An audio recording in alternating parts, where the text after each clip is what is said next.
চলে যাচ্ছি যাচ্ছি কোনো এক গন্তব্যে। নতুন মানুষ, নতুন শাসন, দেখা কি হবে না আর তবে? মনে পড়ে এসেছিলাম যখন এখানে, আরামবাগ, আমার হাসপাতাল যেখানে। মনে ছিল ভয়, চোখে ছিল একটা পর্দা। কেমন হবে জায়গাটা, কেমন হবে তার কায়দা। ভিন্ন লোকজন বলেছিল ভিন্ন কথা। জায়গাটা ভালো নয়, সেখানে যাওয়াটাই বৃথা।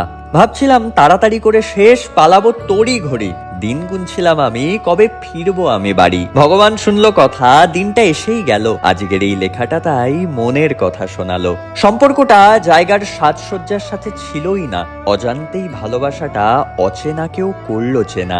এই গ্রামটাই হয়ে উঠলো আমার প্রাসাদ, আর মানুষগুলো আমার ভালো লাগার স্বাদ। ধুধু করা মাঠগুলো শান্তির দিল ছোঁয়া, অচেনা গলিগুলো আজকে সম্পূর্ণ চিনে যাওয়া। জায়গাটা আসলে আরামবাগ নয়, মানুষের মনটাই ছিল যেখানে থাকলাম মনে হয়।